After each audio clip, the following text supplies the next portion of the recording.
with our quadratics unit, if you guys remember from past math classes, you could see these quadratic equations written in like 3 main forms. And so we're going to take one section per form and focus on how do we graph and what kind of key features and stuff do we know based on each form. And then we'll kind of wrap up this unit by now, instead of graphing it, let's talk about how do we write the equations given the graph, okay?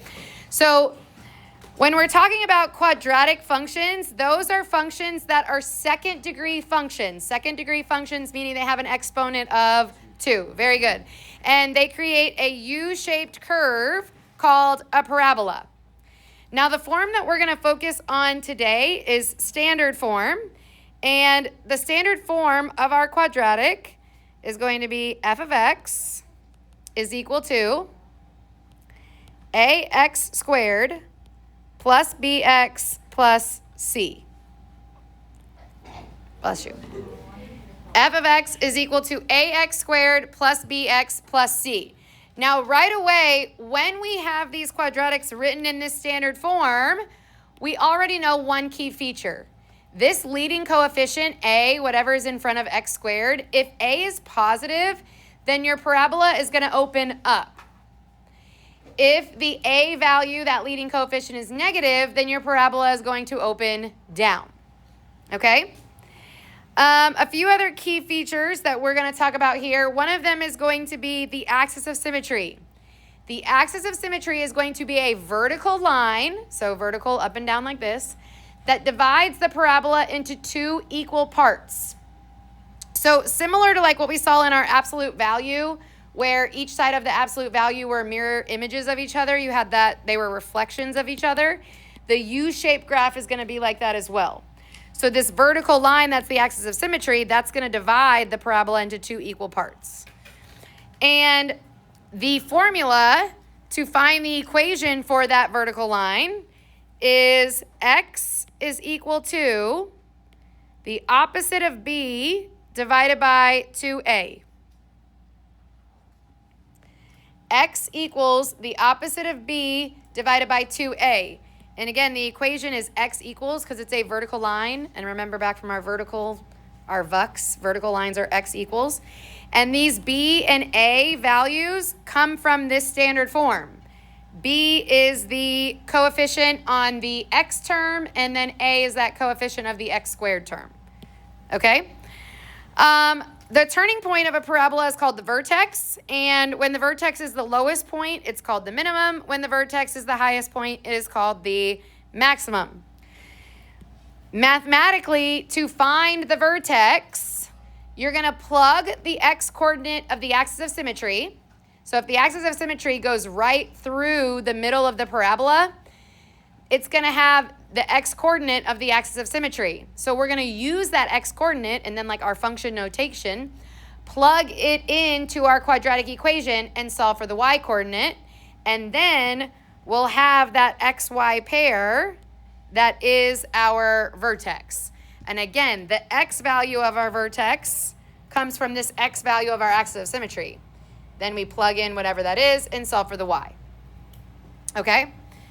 We're going to label these parts on the graphs above. So really we'll just label our maximum, minimum, and then that axis of symmetry. So if we're looking at our graph that has a positive a that opens up, this turnaround point right here, our vertex, is the lowest point on the graph. So since our vertex is the lowest point on our graph, it would be a minimum.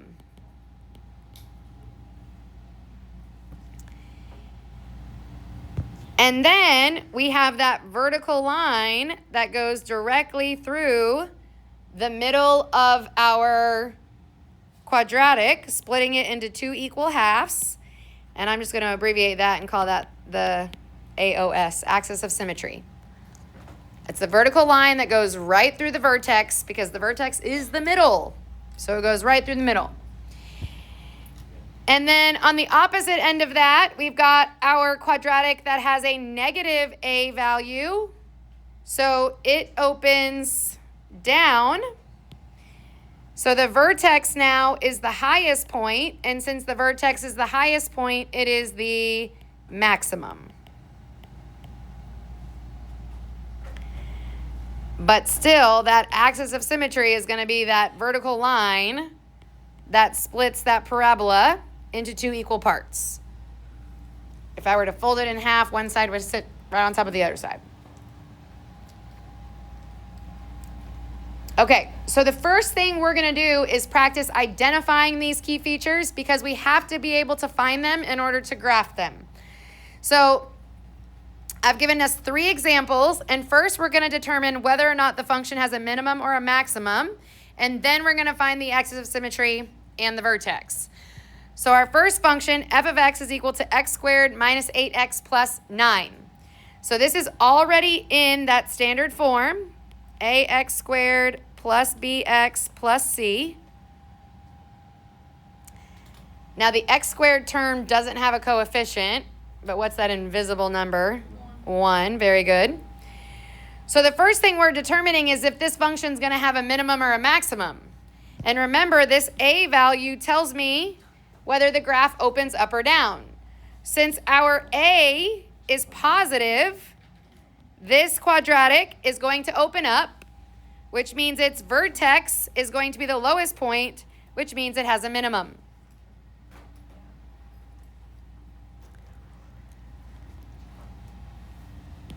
So now, the next thing we're going to find is the equation for this vertical line that goes through the middle of our parabola. And so the formula for that vertical line is the opposite of b divided by 2a. And I do not know that this will be on the reference sheet, like come the end of course test thing, so... Well, you don't know. You haven't seen it. Yeah, it probably wasn't for geometry, but not all reference sheets are the same. Or Algebra 2. Algebra 2 doesn't even have an EOC. Okay, anyways. Let's practice on plugging this in. So this negative b up top in the numerator means the opposite of b. The b term in our equation is a negative 8. The opposite of negative 8 is positive 8. So this is going to be 8 divided by 2 times our a value. Our a value is 1. So 8 divided by 2, which is 4. So the equation for our axis of symmetry is x equals 4. Which means if this vertical line has the equation x equals 4, then this point right here is 4 something. The x coordinate of the vertex has to be the x value of our axis of symmetry. Exactly. So now we use our function notation. If this is the x value, I just want to find y when x is 4. So to find y when x is 4, I just plug it in. So I would do, our y is going to be 4 squared minus 8 times 4 plus 9. Basically, I'm using that function notation again, just f of 4. So I'm plugging in 4. What's the output when the input is 4? And then you pick up your calculator and you use correct order of operations. 4 squared is 16, negative 8 times 4. And then I add 9 and I get negative 7. Very good. So that means that the coordinates of the vertex are 4, negative 7.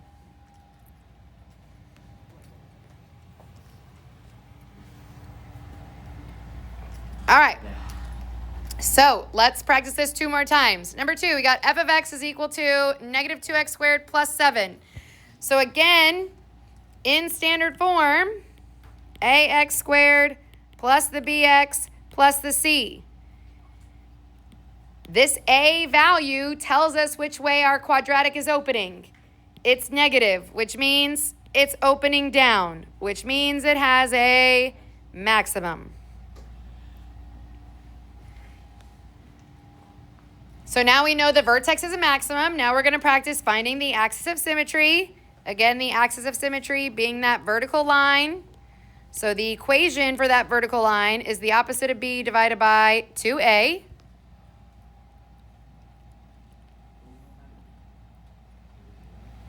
Now, this quadratic, does it have a bx term? Does it? No, it doesn't have a bx term, which means b is 0. Yeah, and then this one's really easy because 0 divided by anything is 0. So the x-coordinate of our vertex and the equation for our axis of symmetry is x equals 0, which again means that this point is 0 something. We're going to find the y value and the x value is 0. And again, it's going to make that math very easy because plugging in 0 is always easy. So 0 squared is 0. 0 times negative 2 is 0 plus the 7. Okay, 7. So just like that, we found our vertex was 0, 7.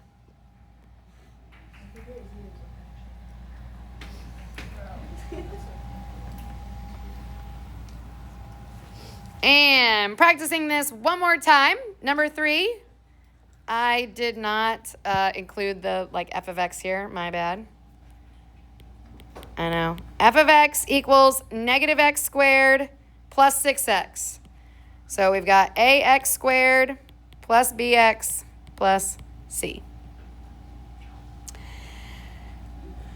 So deciding if it's a minimum or a maximum, our a value is this negative 1, which tells us the quadratic is going to open down, which tells me that the parabola has a maximum. Very good.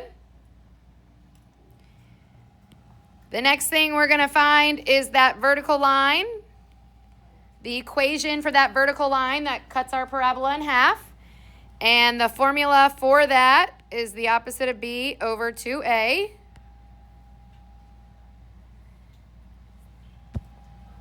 In this equation, our b is a positive 6.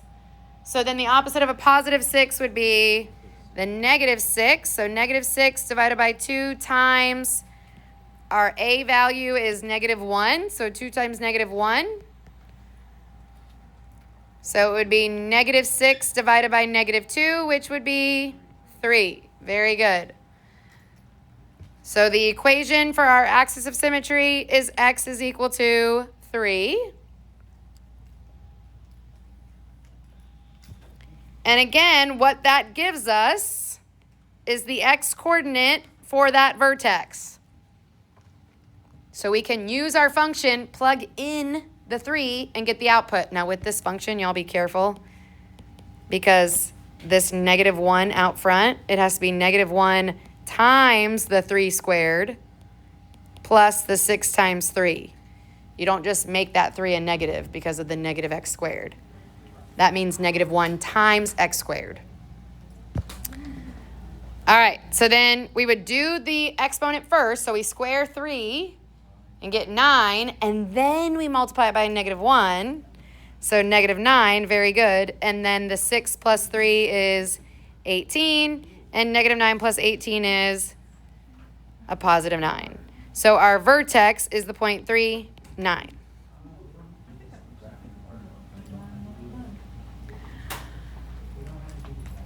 All right, so now that we've talked about finding those, we can move on to the last two that we're going to do today, which is actually graphing them.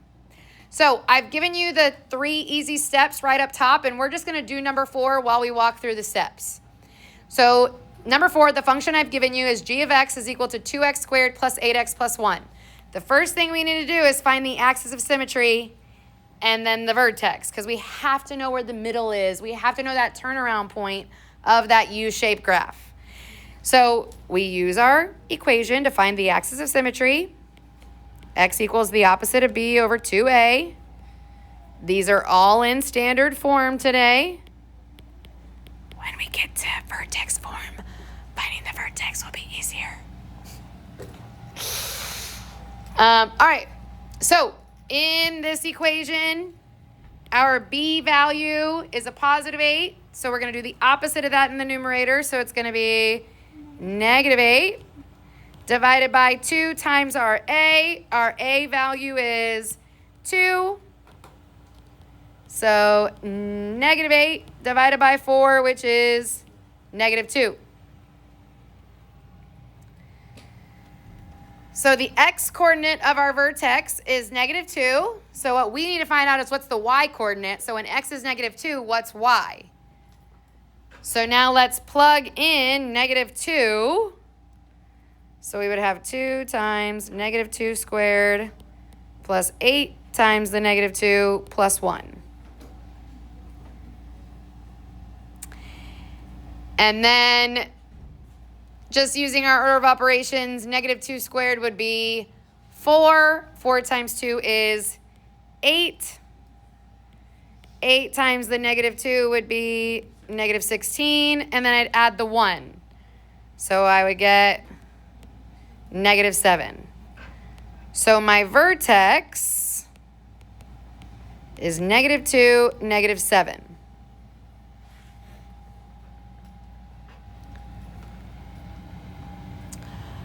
So now that we've found those things, step 2 is to place the vertex in the middle of a table because it's the middle of the graph. So I'm going to put it in the middle of the table. I have already given you the table, so the middle would be right here, -2, -7.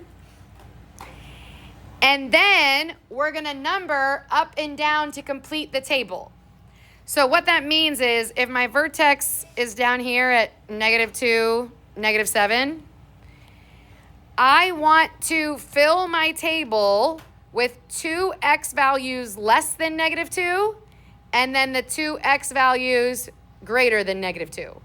So less than -2 is -3 and -4. And then the 2 x values greater than are -1 and 0. So altogether, we're going to have 5 points on our parabola so that we can see where it's going to go. Now, here's the beauty about this. We don't have to plug in all 5 points because this U-shaped graph, whatever the y-coordinate is of this point, has to be the y-coordinate of this point. Because of that axis of symmetry, they're going to be an equal distance on both sides. They're going to be mirror images.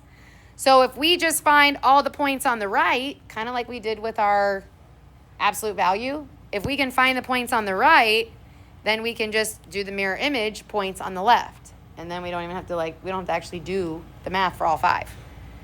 So I'm going to pick these last 2. So if I want to know what the y value is when x is -1, I just plug it into my function. So I would do 2 times -1 squared plus 8 times -1 plus 1.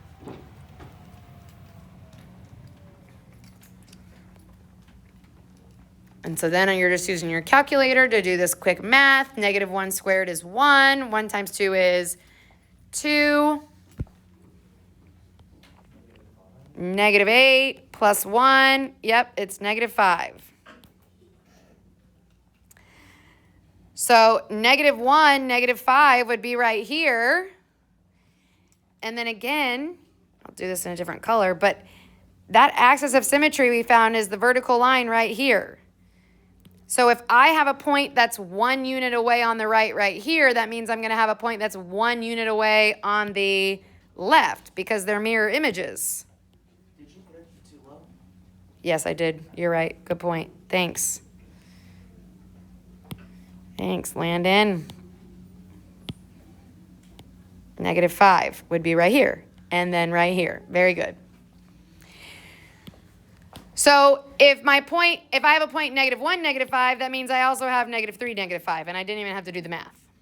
I just used the idea or the fact that we're going to have those mirror images because of the axis of symmetry. And so then I can do the same thing really quick here with 0, which will be even faster because it's just 0. So 2 times 0 squared plus 8 times 0 plus 1. Yeah, 1. 0, 0 plus 1 is 1. So we've got 0, 1, which again, because of this axis of symmetry, if I have a point on the right that's 2 units away from the middle, I'm going to have a point that's 2 units away on the left. So that means -4 also has a y value of +1.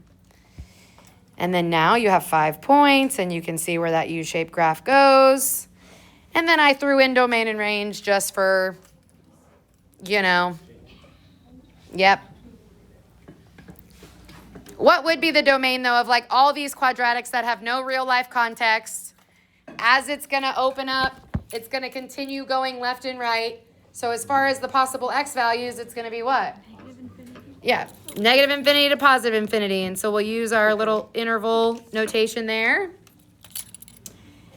However, our range won't be negative infinity to positive infinity. Because if we're looking minimum to maximum, we do have, our vertex is that minimum point. So the lowest y value possible is -7, but then what's the highest? Positive infinity. When we use interval notation, the -7 is going to have a what? A bracket. Very good. -7 to infinity. Perfect. Okay, we've almost made it for today. We got one more. And it's easier because it's only got 2 terms instead of 3 terms in this quadratic. Lit. H of x is equal to -2x squared minus 3. So again, if we're going to graph it, we've got to find the middle. We've got to find the vertex. That starts with that axis of symmetry. So the axis of symmetry is the opposite of b over 2a. Ooh, and looky here. We have no bx term. So it's 0. And again, 0 divided by anything is 0. So you really don't even have to do any work. All right. So the x coordinate of my vertex is 0. And now I can just quickly plug that in to find the y coordinate. So when x is 0, also going to be easy. Because 0 squared is 0. And 0 times -2 is 0. And 0 minus 3 would be -3. All right. Cool. There's our vertex in the middle. 0, -3, right here. So then again, to fill the table, I want to pick 2 x values to the left and 2 x values directly to the right. So -1, -2, but then also +1 and +2.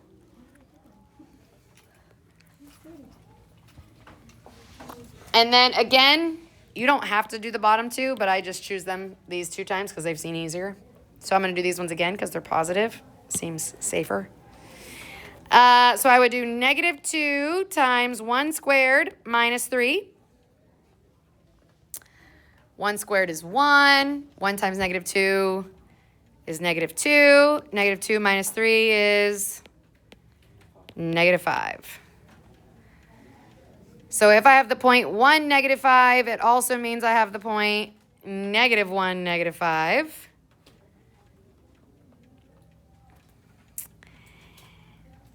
And then when I plug in the x value of 2, -2 times 2 squared minus 3. 2 squared is 4. Times -2 is -8. -8 minus 3 is -11. And did Miss Graydon give you a graph with -11? No, because she stinks sometimes. So from those 3 points, we will just graph our quadratic. Have no fear on my open math. All your graphs they give you what you need for 5 points.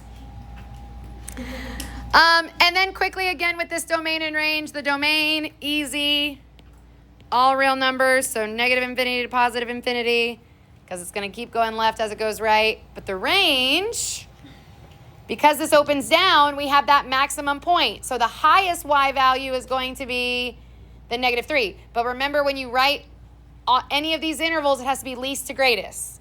So the least range value is -infinity, and the maximum is that -3. And then that -3 has the bracket, just like the -7 did. Okay, pause.